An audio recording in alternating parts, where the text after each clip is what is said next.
बीच में घुस गए, उनको धक्का दिया इधर से उधर से, और कहा भगवान इसी के थोड़ी है, मेरे भी तो है, हम करेंगे पूजा इनसे, ये रोज ही करते रहे। तो फिर ये पूजा का फल नहीं मिलता, क्योंकि भगवान उनके अंदर भी है। तो प्रेम से सब होना चाहिए, प्रेम से भगवान की भक्ति होती है, इसमें ईर्षा द्वेष का कोई स्थान नहीं है। आहा, राजा परीक्षित ऐसा नहीं करते थे, ये हो गया ना सब, कुसंगति का प्रभाव हो गया। हाँ, कलयुग के सामने मरा हुआ सांप था, उसके धनुष की नोक से उठाया और मरे हुए तक्षक जाति के विषैले सर्प को समीक मुनि के गले में लपेट दिया, और फिर हंसने लगे जोर जोर से। जब इनका ध्यान खुलेगा तो गले में गुदगुदा लगेगा और घबरा जाएंगे, हल्ला करेंगे, और फिर अपने घर को चले गए, भूख प्यास भूल गए। ऐसा हो जाता है।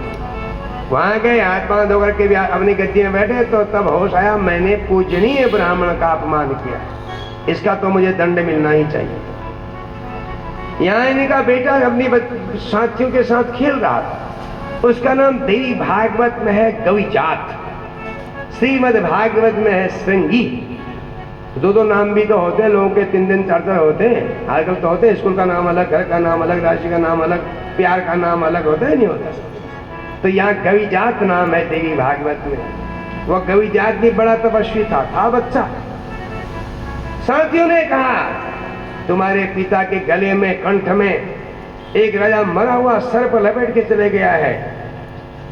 गविजात को बुरा लगा, उसने कहा, राजा प्रजा का रक्षक होता है, चौकीदार होता है, और अगर कोई ऐसा करता है तो उसको तो दंड मिलना चाहिए, हम इसको दंड देंगे, क्योंकि राजा सबको दंड देता है, जब राजा ही पाप करे तो कौन देगा। और उसने हाथ में पानी लेके कहा, पितु कंठेच में ये नो विनिक्षिप्तो मृतो रगः तक्षक सप्तरात्रेण तम दसेत पाप पुरुषम।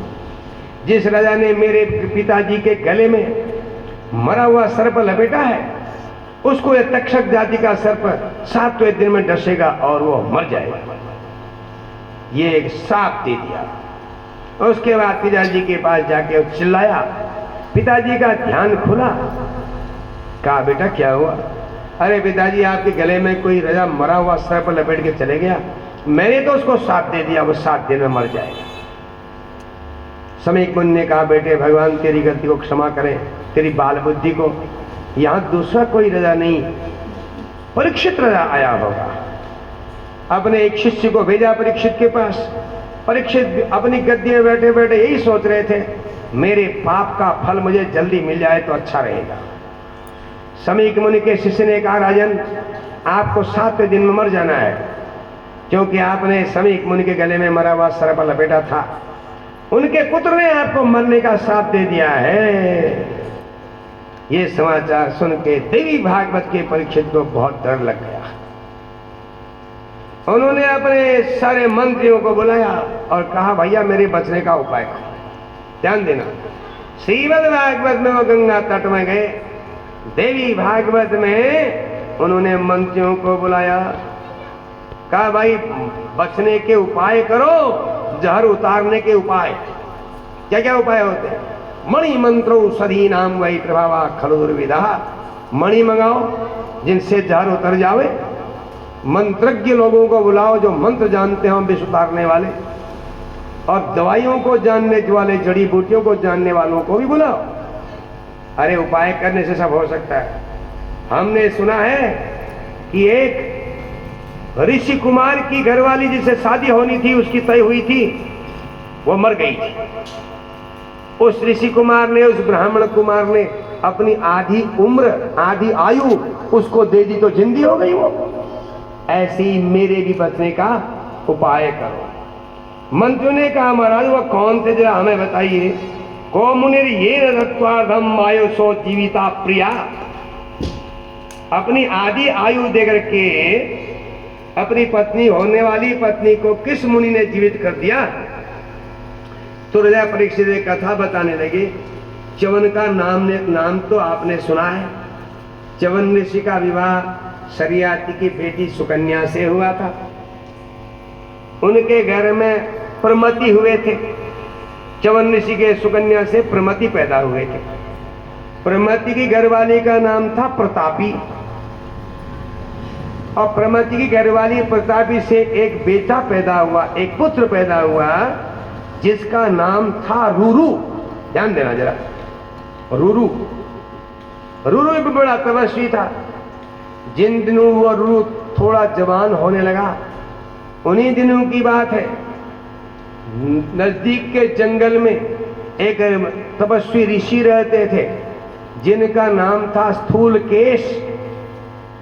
उनके आश्रम में एक कन्या थी। वो कन्या मेनका अप्सरा के गर्भ से पैदा हुई थी। मेनका अप्सरा जब देवताओं के साथ, यक्षों के साथ धरती में उतरी, तो स्थूलकेश मुनि के आश्रम के नजदीक में नदी में स्नान करने के बाद उसने इस कन्या को जन्म दिया। उस कन्या को छोड़ करके वहीं वो स्वर्ग को चली गई। ये कन्या स्थूलकेश मुनि को मिली और स्थूलकेश मुनि अपने आश्रम में ले आए। उसको बड़ी मेहनत करके पाल पोस के बड़ा बना दिया। अब वह कन्या किशोरी हो गई। एक दिन की बात है, ये जो रूरू नाम का ब्राह्मण ऋषि का पुत्र था, ये भ्रमण करते करते उनके आश्रम के नजदीक जा बैठा। नजदीक जा बैठा तो सुंदरी कन्या को देखा। ऋषि ने उसका नाम रखा था प्रमदवरा। प्रमदा माने स्त्रियों में जो सुंदरी है, श्रेष्ठ। वरा माने श्रेष्ठ। सब स्त्रियों में वह सुंदर थी, इसलिए प्रमदवरा रखा। अब रूरू ने जब उसको देखा, वो उसके पसंद आ गई। अब पसंद तो आ गई, लेकिन शादी हो कैसे? बहुत लोग ऐसी लड़की पसंद कर लेते हैं जिसको वो न जानते, न पहचानते, न बात की, न चीत की। एक सज्जन, एक युवक हमारे पास आया, कहा पंडित जी मैं एक लड़की को पसंद करता हूं, मेरी शादी उससे होगी? हमने पूछा तुम जानते हो? उन्होंने कहा ना जानता नहीं। किसकी बेटी है? पता नहीं किसकी। तो फिर कैसे होगा तुम्हारी शादी जब सब जानते ही नहीं हो? तुम्हारी बात हुई उस लड़की से? ना कोई बात नहीं, मुझे पसंद आई, वो बहुत अच्छी दिख रही थी, मैंने तो सोचा शादी करेंगे तो इससे करेंगे। अब एक कोई तुक की बात है, बताइए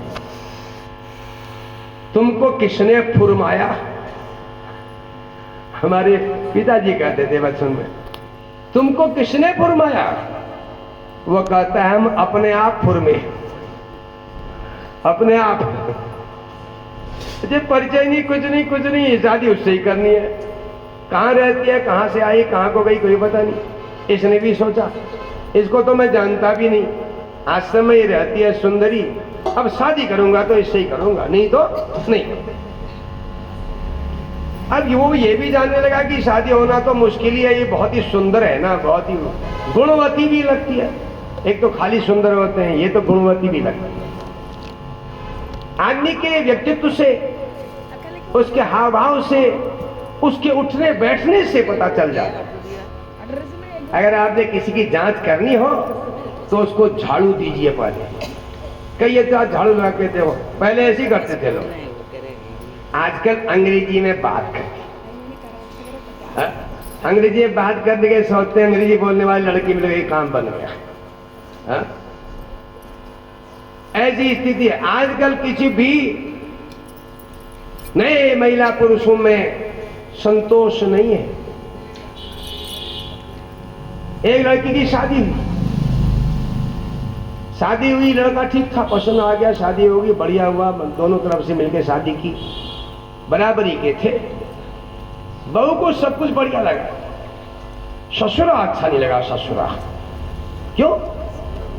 क्योंकि उसका नाम था ठन ठन पाल। ठन ठन पाल, ये महात्मा जी सुनाते हैं ऐसी। उसने अपने पति से कहा मेरे लिए तो बड़ी आफत आ गई, जब मैं कहीं से निकलती हूँ तो लोग कहेंगे ठंडन पाल की बहू आ गई, मुझे बहुत बुरा लगता है। तो क्या करें? अरे अपने पिताजी का नाम बदलवाओ, नाम बदलवाओ। पिताजी का नाम बदलूंगा मैं फिर नहीं रहूंगी, तुम्हारे यहाँ नहीं बदलोगे तो करो कोशिश। मेरे को रात भर नींद नहीं आ रही तुम्हारे बाप के नाम को सुनकर। कितनी आफत है बताइए। खाने की समस्या नहीं, पीने की समस्या नहीं, रहने की समस्या नहीं, जो को वो मिल रहा है, लेकिन ससुरे का नाम बदलना है। अब बताइए कितनी आफत है। कल वो कहेंगे सास का भी नाम बदलो।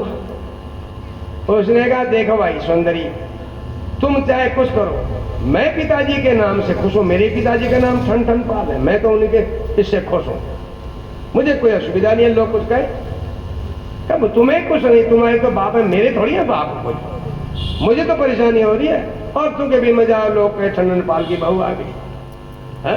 बच्चों की तरफ जाओ, बच्चे गए वो ठंडन पाल की बहू आ गई। हर समय ठन ठन पाल, ठन ठन पाल, ठन ठन। मेरी तो बड़ी समस्या होगी जब से आए, तो मैं चाहती हूं तुमको छोड़ करके चली जा। अगर मेरे पिताजी के नाम से तुझे परेशानी है तो अभी चली जा, आज ही चली जा। चली गई। स्त्रियां कभी कभी कुछ कहती हैं तो कर भी डालती हैं बहुत बार, क्योंकि अब कह दिया ना, अब कह दिया तो करना ही पड़ेगा। अपने आप फंस के जाल में चल पड़ी। घर से मायके की तरफ जा रही थी। रास्ते में एक सुंदर सी लड़की लकड़ियां बिन रही थी। देखा बेचारी गरीब घर की लगती है, लकड़ियां बिन रही है। क्या नाम है देवी तुम्हारा? उन्होंने कहा मेरा नाम लक्ष्मी है। लक्ष्मी? लक्ष्मी लकड़ी बिन रही है? मनी मन सोचा उसने, लक्ष्मी लकड़ी बिन रही है। आगे गई तो एक ट्राली में एक आदमी भूसा भर रहा था। उसने कहा तुम्हारा नाम क्या है? उन्होंने कहा मेरा नाम धन सिंह। लक्ष्मी लकड़ी बिन रही और धन सिंह भूसा भर रहा। आगे गए, एक आदमी मर रहा था, सब रो रहे थे। ये गई, पूछा, बड़ा बुरा हुआ। कहा महाराज जो मरे इनका नाम क्या था? उनने कहा इनका नाम था अमरपाल। अमरपाल? उसने कहा अमरपाल मर गए? अमर रहने वाले लक्ष्मी लकड़ी नहीं है और धनपाल है और अमरपाल मर गए।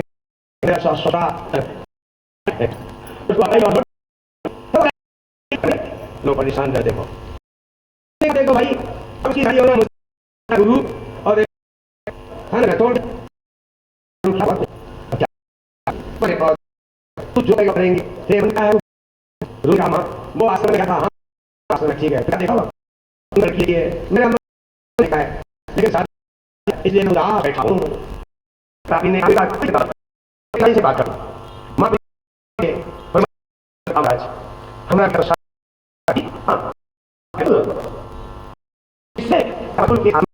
हमारा नाम की सुंदरी है उसे ही ठीक है मुझे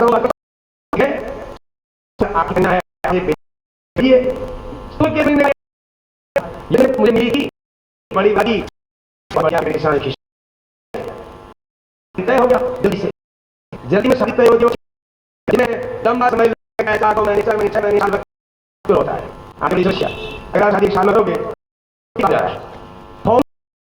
दुश्मनी तो है भाई देवी और समाज। अब आगे बात हो मैं तुम बात करो में क्या उनको दोनों से प्रेम थोड़ी होता है। आप छोड़ दो बातों को, बाप से प्रेम नहीं होता है। ये तो प्रसन्नता के लिए चाहिए। लड़के को सुंदर लड़की से चाहिए है और बड़े घमंड है और सोचता है जब मैं लोग देख रहे हैं या इससे मुझे सुख मिलेगा या मुझे आराम देगी। और पत्नी को कोई पत्नी बेचारी भी क्यों नहीं सोचेगी उसका भी उनने कोई गलती कर रखी है क्या? आदमी सोचता रहे मेरी घरवाली मुझे सुख देगी, वो सोचती है मेरा घरवाला मुझे सुख देगा। यही तो होगा। दोनों तो स्वार्थी हैं ही, संसार में तो स्वार्थ है। बिना स्वार्थ के कोई किसी को पसंद करता है? यहाँ स्वार्थ में हो तो सब मर जावे यहाँ तो। हाँ, स्वार्थ लागी करें सब प्रीति, स्वार्थ लागी करें सब प्रीति, स्वार्थ लागी करहि सब प्रीति, स्वार्थ लागी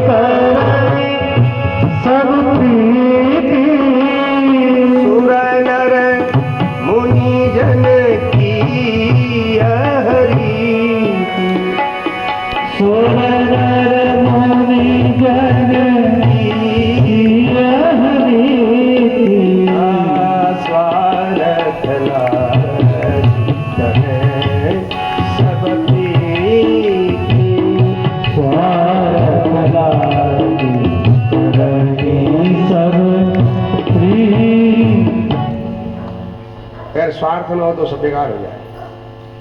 स्वार्थ के साथ अगर परमार्थ हो तो स्वार्थ छिप जाता है, पर हित का विचार हो तो फिर स्वार्थ होते हुए भी वह नहीं दिखता। तो सज्जनों, अब जो था शादी तय हो गई, शादी के दिन नजदीक आ गया। अब एक दिन शादी का बच गया। वो बेटी जो सुंदरी थी प्रमदवरा, सुंदरी प्रमदवरा, जिससे विवाह करने के लिए वो बेचैन था, अपनी सहेलियों के साथ आंगन में खेल रही थी। और खेलते खेलते प्रसुप्तम पन्नगम पादेनास्पद चारुलोचन, पादेन प्रसुप्तम पन्नगम अस्पृशत, स्पृशत। आंगन में सोए हुए सर्प को नाक को गलती से छू गई, नाग के ऊपर पांव पड़ गया और नाग ने डंक मार दिया, वहीं मर गई। अब शादी होनी थी, मर गई बस। ऐसी बातें बिजली की तरह फैलती है, अच्छी बातें कम फैलती है, बुरी बातें जल्दी फैलती है। अच्छे गुण सीखना बड़ा मुश्किल होता है, अवगुण सीखना बड़ा सरल होता है। आप देखते हैं बहुत से लोग इतने लड़ाकू होते हैं, उनको देख के अचंभा होता है, बिना एमबीए किए हुए वे दूसरे को जीत लेते हैं। लड़ाई सीखने के लिए कोई एमबीए करना पड़ता है? बताइए, अपने आप हो जाता है। शराब पीने के लिए कोई बीटीसी करना पड़ता है, बीएड करना पड़ता है? अपने आप हो जाता है।